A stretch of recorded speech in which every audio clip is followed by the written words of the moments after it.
Hello friends, welcome to laddu சமையல். இன்றைக்கி நம்ம லட்டு சமையலில் ஆம்பூர் ஸ்டைலில் ஒரு சிக்கன் பிரியாணி தான் எப்படி செய்யுதுன்னு பார்க்க போகிறோம். நான் ஒரு 1/2 கிலோ ரைஸில் சிக்கன் பிரியாணி பண்ண போகிறேன். அதுக்கு வந்து ஒரு ப்ரெஷர் பேன் வச்சுருக்கேன். அது ஒரு 100 ml அளவுக்கு நான் தேங்காய் ஊற்றி வச்சுருக்கேன். அதோட ஒரு 2 டேபிள் ஸ்பூன் அளவுக்கு நம்ம நெய் ஆட் பண்ணிக்கலாம். நெய்யும் தேங்காயும் சேர்த்து செய்யும்போது பிரியாணி சூப்பராக இருக்கும். ஹீட் ஆகட்டும். எண்ணெய் ஹீட் ஆகிடுச்சு. இப்போ நம்ம மசாலா ஐட்டம்லாம் சேர்த்துக்கலாம்.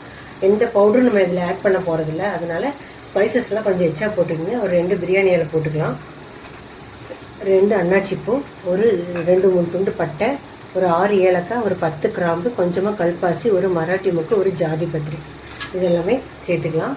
பொரியட்டும். ஏன்னா மசாலா பொடி எதுவுமே அதில் ஆட் பண்ண போகிறதில்ல.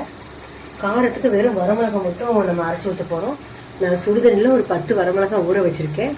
அதை அரைச்சிக்கலாம். அது மட்டும்தான் காரத்துக்கு. இஞ்சி பூண்டு பேஸ்ட் அவ்வளோதான்.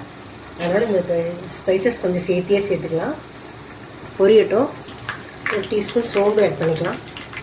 ஸ்பைசஸ் எல்லாம் நல்லா பொரிஞ்சிருச்சு. இப்போ வந்து பூண்டு பேஸ்ட் வந்து ஒரு 2 டேபிள் ஸ்பூன் அளவுக்கு போட்டுக்கலாம். தனித்தனியாக அதில் வதக்கணும். அதுதான் இதில் வந்து இந்த பிரியாணியில் டேஸ்ட்டு வரும். எப்பயும் நம்ம வெங்காயம் போட்டுட்டு இஞ்சி பூண்டு பேஸ்ட்டு ஒன்றா போடுவோம். எல்லா மசாலும் இதில் தனித்தனியாக போட்டு வதக்கும்போது இந்த ஃப்ளேவரு பிரியாணியோட டேஸ்ட்டு சூப்பராக இருக்கும். பூண்டோடு பச்சை வாசனை நல்லா போன வரைக்கும் நம்ம வெங்காயத்தை போடணும்.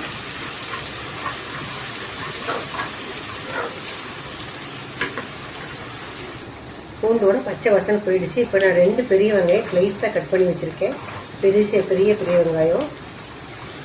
நீங்கள் சின்ன சைஸாக 3 போட்டுக்கோங்க. நான் 2 போட்டிருக்கேன். நல்ல கோல்டன் ப்ரௌன் ஆக வச்சு இந்த வெங்காயம் வதங்கட்டும்.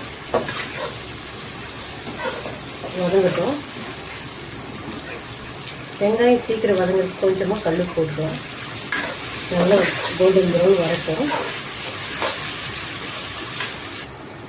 வெங்காயம் கொஞ்சம் வதங்கினதுக்கப்புறம் நம்ம 2 டேபிள் ஸ்பூன் அளவுக்கு இஞ்சி பேஸ்ட் போட்டுக்கலாம். முதல்ல பூண்டு பேஸ்ட் போட்டோம். இஞ்சி போட்டுக்கலாம். போட்டுட்டு இது நல்லா வதங்க வரைக்கும் நம்ம வதக்கிக்கலாம். அதுக்குள்ளே நம்ம ஊற வச்சுருக்கிற மிளகாயை அரைச்சி எடுத்துகிட்டு வந்துடலாம். காரத்துக்கு எந்த பொடியும் நம்ம சேர்த்த போகிறதில்ல, வெறும் மிளகாய் தான். ஊற வச்சுருக்க மிளகாயை அரைச்சி எடுத்துகிட்டு வந்துடுறேன். வெங்காயம் இந்த அளவுக்கு நல்லா வதங்கினோன்னு நம்ம தக்காளி 2 பொடியாக கட் பண்ணி போட்டுக்கலாம். 2 பெரிய சைஸ் தக்காளி போட்டிருக்கேன். தக்காளி நல்லா மசிஞ்சு வரட்டும். மஞ்சள் பொடி, பிரியாணி மசாலா, கரம் மசாலா எதுவுமே போட போகிறது. மிளகாத்தூள், மல்லித்தூள் எதுவுமே. காரத்துக்கு வெறும் வரமிளகாய் காரம் மட்டும்தான். ஆனால் ஸ்பைசஸ் எல்லாம் எப்பயும் போடுறதுக்கு கொஞ்சம் சேர்த்து போட்டுக்கோங்க. மிளகாய் பேஸ்ட்டும் அரைச்சாச்சு. இதை தக்காளி வதங்கணும்னு சேர்த்துக்கலாம். தக்காளி நல்லா வதங்கிடுச்சு. இப்போ நம்ம அரைச்சி வச்சுருக்கிற அந்த மிளகாய் பேஸ்ட்டை ஆட் பண்ணிக்கலாம். உங்களுக்கு எவ்வளோ காரம் வேணுமோ அந்தளவுக்கு ஆட் பண்ணிக்க. நான் கரெக்டாக 10 மிளகாய், 5 காஷ்மீரி மிளகாய், 5 நார்மல் மிளகாய். காரம் கரெக்டாக இருக்கும். மிளகாயோட பச்சை வாசனை போகட்டும்.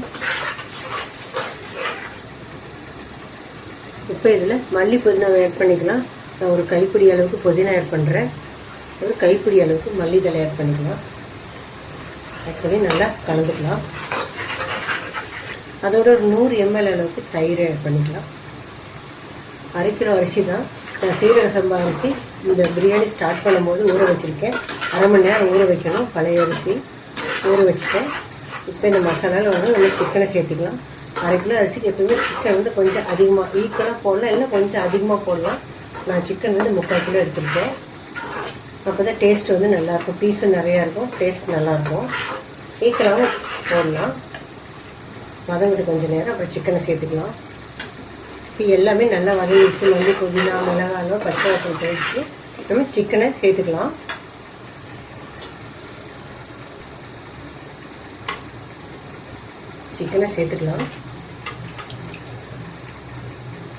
பிக் பீஸோடு 3/4 கிலோ சிக்கன் ஆட் பண்ணியிருக்கேன். நான்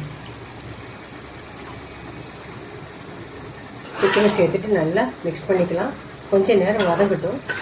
சிக்கன் இருக்கிற தண்ணியெல்லாம் ரிலீஸ் ஆனபடி நம்ம தண்ணி ஆட் பண்ணிக்கலாம்.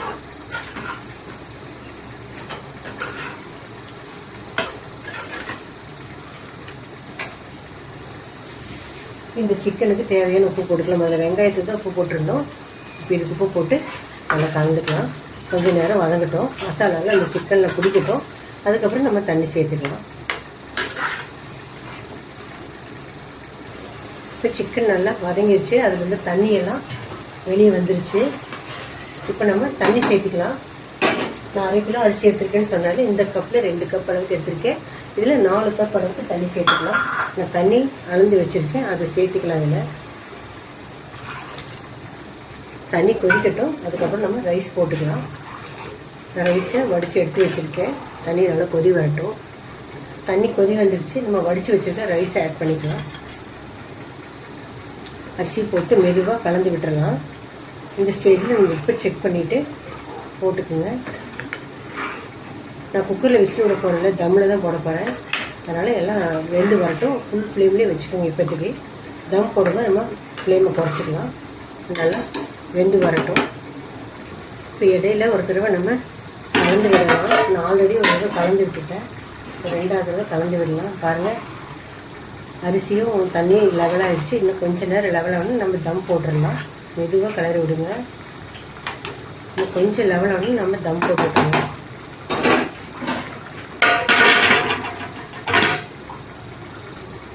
இப்போ திறந்து பார்க்கலாம். நல்லா தண்ணி லெவலாகிடுச்சு. நான் அடியில் ஒரு தோசைகள் போட்டிருக்கேன், ஏன்னா அடி பிடிச்சிருங்கிறதுக்காக. இப்போல்லாம் ஈக்குவலாக லெவல் ஆகிடுச்சு. இப்போ நம்ம தம் போட்டுக்கலாம். எல்லாம் ஒரு தடவை நல்லா மிக்ஸ் பண்ணி விட்டுடலாம். நான் சுடு தண்ணி ரெடி பண்ணி வச்சுருக்கேன் தம் போடுறதுக்கு. அடியில் ஒரு தோசை கல் வச்சுட்டேன். லோ ஃப்ளேமில் வச்சுட்டு ஒரு 20 நிமிஷம் தம் போட்டுக்கலாம். மேலே சுடு தண்ணியை வச்சுக்கலாம். நம்ம அடியில் தோசைக்கல் வச்சு லோ ஃப்ளேமில் ஒரு 20 நிமிஷம் தம்மில் இருக்கட்டும் பிரியாணி. இடையில ஒரு தடவை நம்ம கலந்து விட்டுக்கலாம். அப்போ தான் எல்லா ரைஸும் ஈவனாக வேகும். இப்போ வந்து நம்ம ஒரு 1/2 லெமன் புழிஞ்சு விட்டுருக்கோம்.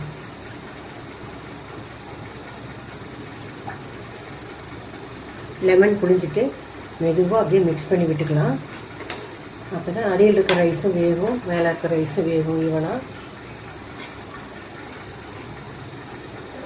தோசைகள் போடுறது அடி பிடிக்காமல் இருக்கிறதுக்கு தான். மெதுவாக கலந்துட்டோம். மறுபடியும் இன்னொரு 10 நிமிஷம் தம் போட்டுக்கலாம்.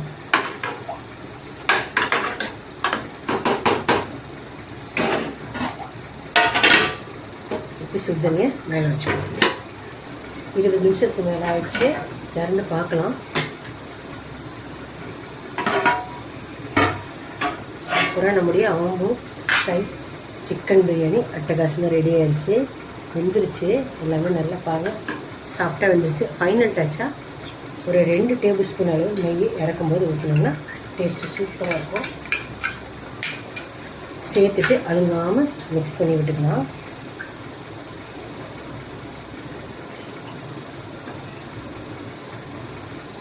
அழுங்காமல் மிக்ஸ் பண்ணி விட்டுட்டோம்.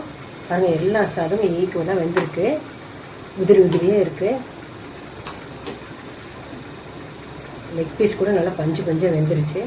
அவ்வளோதான், நம்மளுக்கு சூப்பரான ஆம்பூர் ஸ்டைல் சிக்கன் பிரியாணி அட்டகாசமாக ரெடி ஆகிடுச்சு.